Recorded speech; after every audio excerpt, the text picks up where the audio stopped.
जय श्री हरि। स्वागत है आपका भक्ति सागर के इस पावन यात्रा में। आज हम सुनेंगे ज्येष्ठ मास महात्म की वह कथा जहां नारद जी सुनाते हैं भगवान विष्णु और दैत्यराज जलंधर के बीच हुआ महायुद्ध। जानिए कैसे युद्ध के बीच ही प्रसन्न होकर श्री हरि ने दिया जलंधर को अद्भुत वरदान और कैसे धर्म पूर्वक शासन कर उसने त्रैलोकी के सुख को समृद्धि से भर दिया। आइए श्रवण करें ज्येष्ठ मास व्रत कथा अध्याय 13। ज्येष्ठ मास के 13वें अध्याय में नारद जी भगवान विष्णु और जलंधर के बीच हुए युद्ध के बारे में बताते हैं। साथ ही बीच युद्ध में भगवान विष्णु जलंधर से प्रसन्न होकर वरदान भी देते हैं। भगवान विष्णु से वरदान पाकर जलंधर और अधिक शक्तिशाली हो गया। विष्णु जी तथा जलंधर में घोर युद्ध हुआ। बाण वर्षा, आकाश मंडल ढक गया। तब विष्णु भगवान ने अपने बाणों से जलंधर की पताका, छत्र, धनुष तथा घोड़ों को काट दिया और जलंधर की छाती में एक बाण मारा। बाण से घायल जलंधर क्रुद्ध होकर गदा को हाथों में लेकर उछला और गरुड़ के मस्तक में प्रहार कर उसे पृथ्वी पर गिरा दिया। विष्णु भगवान ने मंदहास करते हुए अपनी तलवार से उसकी गदा काट दी। इस बीच में जलंधर ने विष्णु की छाती में एक दृढ़ घूसा मारा।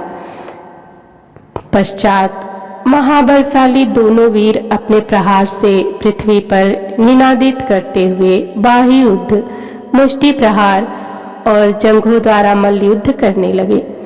इस प्रकार दोनों ने सुंदर मल्लयुद्ध किया।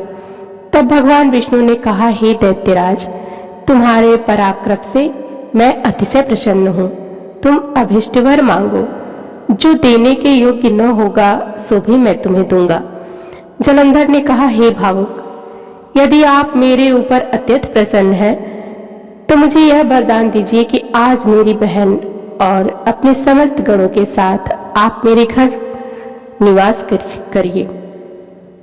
नारद जी ने कहा, विष्णु भगवान ऐसा ही होगा। कहकर समस्त देवताओं और लक्ष्मी के साथ जलंधर की पुरी में गए। जलंधर देवताओं के स्थान पर दानवों को बैठाकर फिर पृथ्वी पर लौट आया। देवता, गंधर्व तथा सिद्धों के पास जो श्रेष्ठ रत्न थे उन सबको अपने वश में करके सागर पुत्र जलंधर आनंद पूर्वक निवास करने लगा। पाताल लोक में महापराक्रमशाली निशुंभ को बैठाकर शेष नाग आदि को भी पृथ्वी तल पर ले आया। देव, गंधर्व, सिद्ध, सर्प और राक्षस तथा मनुष्य को अपनी प्रजा तथा अपने नगर का नागरिक बनाकर त्रैलोक्य पर शासन करने लगा। जलंधर देवताओं को अपने अधीन कर धर्म से पुत्रों की तरह प्रजा को पालन करने लगा। जलंधर के शासन काल में उसके राज्य का कोई भी प्राणी रोगी, दुखी, निर्बल तथा दीन नहीं दिखाई देता था। वह धर्म पूर्वक शासन करता था। नारद जी ने कहा, इस प्रकार जब वह नियम और धर्म पूर्वक पृथ्वी पर शासन कर रहा था, उसी समय मैं भी एक बार लक्ष्मी द्वारा सेवित विष्णु भगवान के दर्शन की अभिलाषा से वहां पर गया।